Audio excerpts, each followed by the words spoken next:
to me wonderful words of life. Let me more of their beauty see, wonderful words of life. Words of life and beauty, teach me faith and glory. Wonderful words, wonderful words, wonderful words of life. Beautiful words, wonderful words, wonderful words of life. Christ the blessed one gives to all, wonderful words of life. Sailors to the married Lord, wonderful words of life. Also freely given, wooing us to heaven. Beautiful words, wonderful words, wonderful words of life. Beautiful words, wonderful words, wonderful words of life. Sweetly echo the gospel call, wonderful words of life. Offer heart and peace to all, wonderful words of life. Jesus only Savior, sanctified forever. Beautiful words, wonderful words, wonderful words of life. Beautiful words, wonderful words, wonderful words of life. The reading before the sermon is taken from Genesis chapter 45, verses 1 through 15. Genesis 45, beginning from verse 1. Then Joseph could no longer control himself before all those who stood by him. And he cried out, "Send everyone away from me." No one stayed with him when Joseph made himself known to his brothers. And he wept so loudly that the Egyptians heard it, and the household of Pharaoh heard it. And Joseph said to his brothers, "I am Joseph. Is my father still alive?" But his brothers could not answer him. So dismayed were they at his presence. Then Joseph said to his brothers, "Come closer to me." And they came closer. He said to them, "I am your brother Joseph, whom you sold into Egypt. And now do not be distressed or angry with yourself, because you sold me here, for God sent me before you to preserve life. For the famine has been in the land for all these 2 years, and there are 5 more years in which there will be neither plowing nor harvest. God sent me before you to preserve you for a remnant on earth, and to keep alive for you many survivors. So it was not you who sent me here, but God. He has made me a father to Pharaoh, and the Lord of all his house, and ruler over all the land of Egypt. Hurry, go up and get up to my father, and say to him, Thus says your son Joseph, God has made me lord over all of Egypt. Come down to me, do not delay. You shall settle in the land of Goshen, and you shall be near me, you and your children and your children's children, as well as your flocks, your herds, and all that you have. I will provide for you there, since there are 5 more years of famine to come, so that you and your household and all that you have will come to poverty. And now your eyes and the eyes of my brother Benjamin see to it as my own mouth that speaks to you. You must tell my father how greatly I am honored in Egypt, and all that you have seen. Hurry and bring my father down here. Then he fell upon his brother Benjamin's neck and wept, while Benjamin wept upon his neck. And he kissed all his brothers and went upon them. And after that his brothers talked with them. the word of the Lord. Thanks be to God. God, we give you thanks. We really do for your presence in our midst. And God, I pray that there is a word for us this morning. And I pray that you would speak and our hearts will be able to listen to it, oh God. To that, God, we come at this time and we ask your blessing. In Jesus' name we pray. Amen. Please be seated.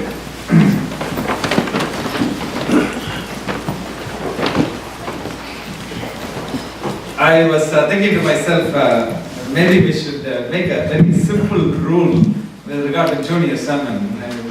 They give away all the points that I wanted to say. So, Shikuma, you did that. I'm sorry you did this, but anyway, I have to go back and redo it today. But that's what we will do. I want to go back, and last time when we met, we saw Jacob's story, Joseph's story. And I wanted to talk a little bit that happens. Remember last week I told you from chapter 37 to 50 is Jacob's story, Joseph's story. That's a lot, isn't it? Almost 13 chapters of somebody's life. There are very few stories in all of the Bible that has a lovely plot, and it can stand by itself. The story can stand by itself. So just hang in with me. I know you're tired probably from something that you've been doing, but I just wanted to share a couple of thoughts with you, and then I'll close my sermon. Because something that God laid on my heart as I was thinking about Joseph's story this morning. Just a few things that I wanted to share. You know this story so well. You know this story so well that we have repeated it to our Sunday school, repeated to our children in our bedtime stories. So we have heard this story so many ways. We've got that preached over and over again. Isn't it? Sometimes our ears are so full with this story. But I just wanted to point a few things for you. Last time when we saw Joseph was in the pit. Is that right? Joseph was in the pit. He was left to die. And then Reuben comes to the rescue, and Judah says to him, hey, let's at least get him out and let's sell him. So they sell him, and he's taken to Egypt, and there he is working in Potiphar's house. And then for some reason, Potiphar's wife is so enamored by Joseph, wants to lie down with him, and Joseph says, how can I sin against God and against you?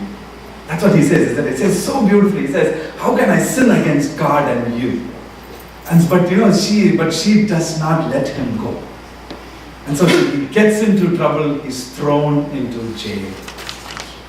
And he stays in jail for almost 3 years.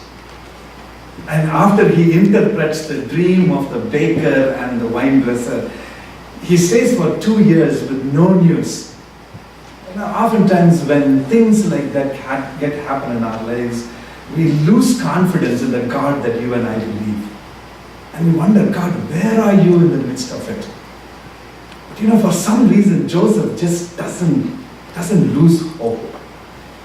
And there is a famous saying, you can only see stars when the night is dark. Have you ever heard that saying? You cannot, sometimes we live in areas where there are so many other lights around us, we really are not able to see the stars. If you really want to see the stars, you need to go into dark places. Joseph begins to see the stars, not when his life was good, but when his life was deep down in deep trouble, he begins to see the stars. In your life and my life, we begin to see stars only in the darkest moments of our lives. Isn't that? I like Kari Ten Boom, the famous woman who rescued many Jewish men and women during Holocaust. She says so beautifully, she says, you are in the train, and the train goes through a tunnel and it's completely dark, and she asks the question, do you jump out of the train because it's dark? She says, no, because it's going out of the tunnel soon. So it's the darkest moments of our life we begin to see stars. So that's what happens to Joseph. Joseph holds on to that faith. And so then he gets rewarded by Pharaoh, because Pharaoh has a dream and Joseph gets to interpret that dream. And Joseph now is second in command. There is nobody else like Joseph. In fact, Pharaoh takes his signet ring and puts it on Joseph, and he says, whatever you want to do. Just imagine, amazing power, isn't it? all of Egypt will bow down to Joseph. That's the amount of power that Joseph has. And they have 7 years of famine. But before that 7 years of famine, there is 7 years of plenty. And so Joseph decides to break the bonds and build bigger bonds so that he could put everything in there. And there's plenty of food in Egypt. Plenty of food in Egypt. And then there is 7 years of famine. Now the story shifts from Egypt to Jacob. Jacob is in his promised land in Canaan, is that right? And there is no food in that place. And so they decide, so Jacob looks at his sons and says, hey, listen, why are you sitting down? Go and find food. So the brothers come to get food in Egypt. And you know, if you read chapter 42, 43, the brothers come into the courts of Pharaoh, and it says Joseph recognizes them. And I was wondering to myself, how come the brothers did not recognize Joseph? If Joseph can recognize his brothers, how come the brothers could not recognize Joseph? So Joseph looks at them, and now he's an authority. He's in power. So what he wants to do is, he says, let me play some game with these guys. Let me play some game with these guys. So he looks at them and he says, aren't you guys spies? And they say, no. We are not spies. We have just come to get some food. No, he says, no, you are. And then the scripture says, they put him in jail for 3 days, all of the brothers. And then somehow he gets a little good at heart. And he says to them, okay, now if you are not spies, tell me your story. And so they tell the story, and he says, my father is old, and my youngest brother is with him, and we have come to get food. And he says, if that is true, if what you say is true, prove it to me. And they say, no, this is it. Then they say, we're going to give you some, and we are going back. And he says, if your youngest brother is the one who you think is with your father, get him to come. So he says, yeah, we'll bring him. But then give us food. And so they give them food, and they put all the cups, the silver cups, into their sacks. So they are on their way back to their home. And halfway through, they open their bags. And they find the cup inside. And they tell themselves, man, what have we done?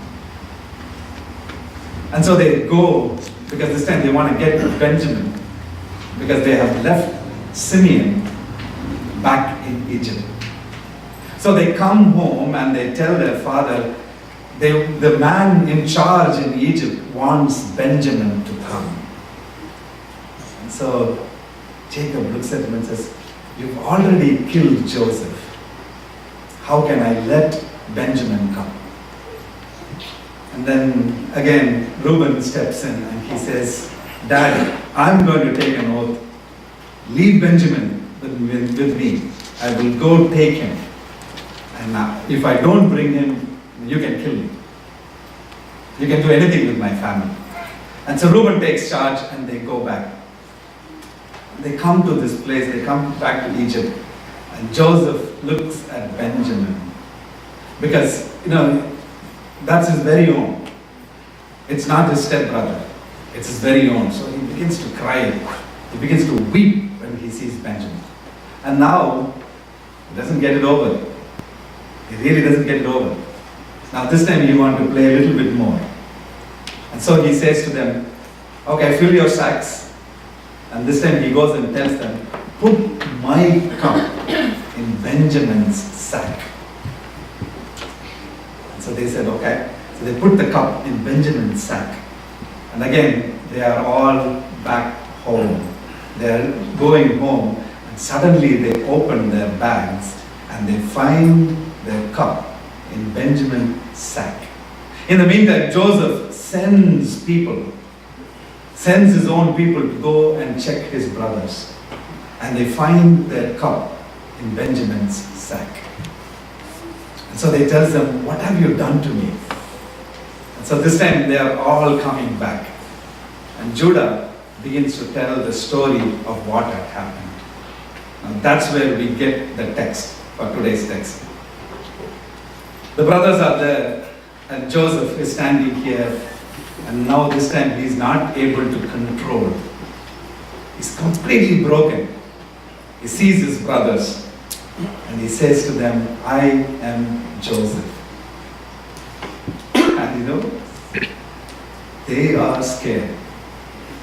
Because he is in power. He can do anything to them.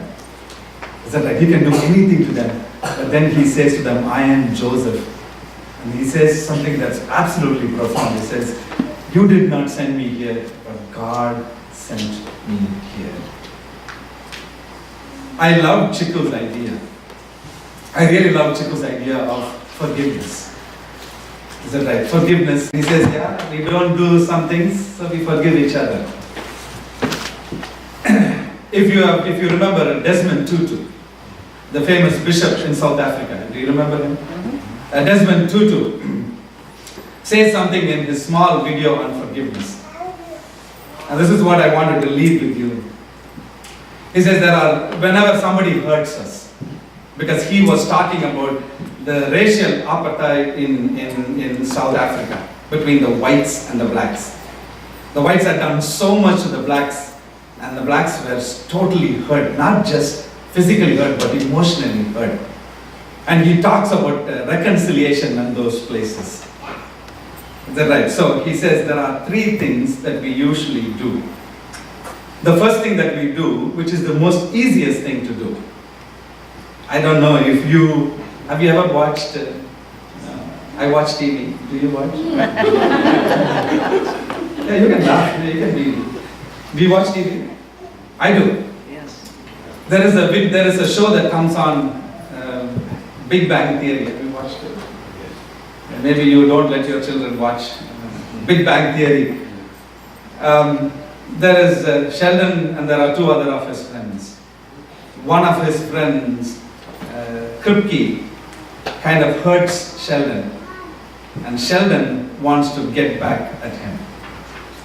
Is that right? He wants to really get back at him. So he sets up all this room. In his room, he sets up all this soap machine that will fall on his head. I have that video to show you. It's just a beautiful one. He waits to see Kripke go into his room. Now Sheldon is expecting only Kripke to go into his room. But when he's watching that video from there, Kripke goes with a board of directors into that room. He opens up to explain, and the whole soap machine falls on him. The reason why I say that is, revenge is sweet. Especially sweet when it is served cold. Is that right? So what he says is, it's easy. Revenge, when somebody has hurt, it's very easy. Which is oftentimes what we do. He says in Rwanda, when there was a major conflict between the Tutsis and the Hutus, one of them were strong, and they beat the weaker one. And when the weaker one was beaten, they retreated. You know what they told themselves? We'll come back to you. Today, the genocide in Rwanda is because of this idea called revenge. They came back after 40 years to get them. They didn't do it in 2 years or 1 year. They took 40 years to plan a revenge against the other. Revenge is the sweetest thing to do. We admire Joseph quite a bit, isn't it? We admire Joseph quite a bit. But see what he does. He is deeply hurt. His revenge is not, he wants to get even with them. He tells them, hey, listen, you did this to me, I'll show you what it means. When you guys did this to me, you were in power. Now I am in charge, and I will tell you what to do. That's what he says. He makes them go back and forth. Is that right? It's a revenge of some different nature. That's a very sweet thing to do, and it's the most easiest thing to do. And sometimes it's the thing that we often do. When somebody hurts us, want to get it back at time. You want to get it back at time. So Tutu says that's the first kind of a response that we have when somebody hurts you. When somebody hurts you, that's what you do. And second thing that we do is, hey, let's forget it. Past is past. Don't go there. We do that. Is that right? Past is past. Let's not go there. Between this story, before this happens, Joseph has 2 children. If you read Genesis, can you tell me their names? Manasseh and Ephraim. You know what Manasseh means? Yeah. Manasseh means God has helped me forget my bitterness.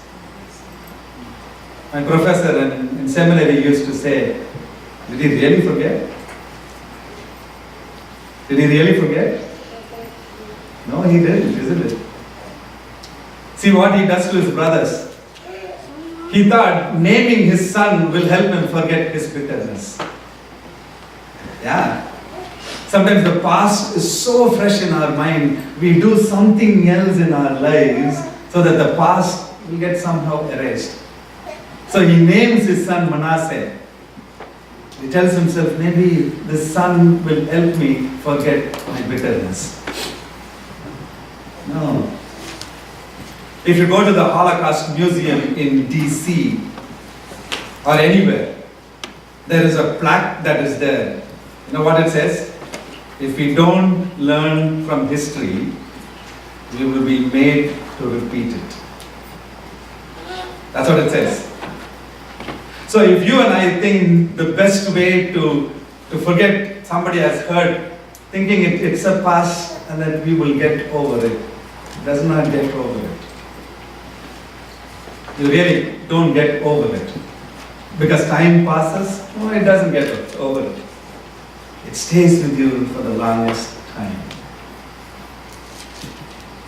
I think then Tutu offers you a third option. He said the first one is revenge, which we often do. The second one is pushing it in the past, which we also often do. Is that right? Which we also often do in our lives, in your life and in my life. God, it's in the past, I somehow will forget it. But the third thing he says is reconciliation. You know what he says?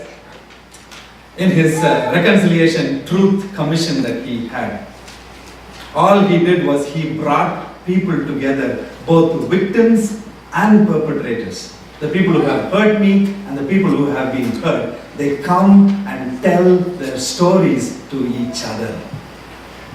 And he says, in listening to our stories, we begin to heal. The reason why I say that is, the portion that we read was Genesis 55, is that right? 44. If you go to 44, that's what Judah does. What Judah does, he tells the story of how they have hurt their brother Joseph. They tell them very clearly how they have hurt Joseph. And then Joseph, as he listens to their story of why they did what they did, then begins the healing. Am I making sense? Folks, reconciliation is hard work. I'm not talking about just saying sorry. And if somebody hurts me, I think to myself, maybe I'll tell sorry, and then I will walk away. It doesn't get work that way. You begin to tell your story of how you have been hurt. And you have to learn to the stories of people who have been hurt. Just listen to what they say. It's in our listening to each other, there happens reconciliation.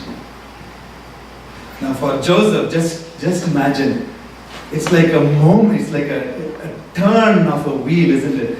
A guy who is so mean to his brothers begins to say, you did not send me, but God sent me. What a change. What a change. Is it right? That's when we begin to think of Joseph as this amazing guy. But Joseph's desire was not to pushing in the past. Joseph's desire was not to take revenge anymore. Joseph's desire was true reconciliation. In my own life as well, it's not that I had the greatest relationship with my brother, but there were small things in our lives that created sour patches in our lives. We couldn't, in many ways, we couldn't see eye to eye with each other. Whatever he said, I would find fault. Whatever I said, he would find fault. Just before we left, we went to a friend in prayer. And the friend, after he had prayed, looks at me and he says, you are going this time to India, and the relationship which you thought was so sour will be healed, and everything will be all right. Folks, this time, there was so much healing in that relationship. Because both of us gave ourselves to listening to each other's stories. And we let God do the healing. Reconciliation is hard, folks. That's why Jesus, very simply, he says, is that right? He says, Jesus' idea that Jesus says in John chapter 10, he says, the thief comes to steal and to destroy. But I have come so that you may have life, and life in its fullness. Life in its fullness. So reconciliation is when God begins to offer life in its fullness. So I don't know where you are. I really don't know. Maybe there is a conflict in your life. Maybe there is not. I don't want to create one for you. Maybe there is one. If there is one, pray about it. Because I have known families. I really have known families, so many of them, who just could not see eye to eye for something that's very simple. If they could have sat down together and talked with each other and let God do the healing, it could have been done beautifully. We have avoided, we have pushed it in the past, and we have never taken time to listen to each other. And it eats you and me. Anne Lamott says it so beautifully. She says, unforgiveness is like eating rat poison and waiting for the rat to die. The rat won't die. If you and I eat rat poison, we are the ones who will die. The rat will still remain alive. That's what unforgiving is all about. And Joseph offers us a way through it. So God calls you, as I pray with you.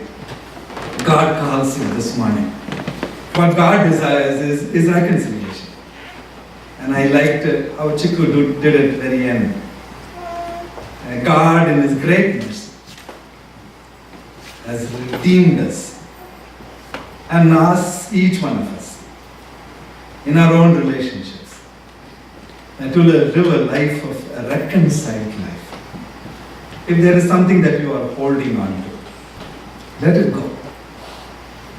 If there is something that that's bothering you this morning, maybe you thought, God, it's not so big, it's a small one. And guess what? It will begin to fester in you. It will eat your life little bit at a time. And then it will come to a place where you will not be able to go any further.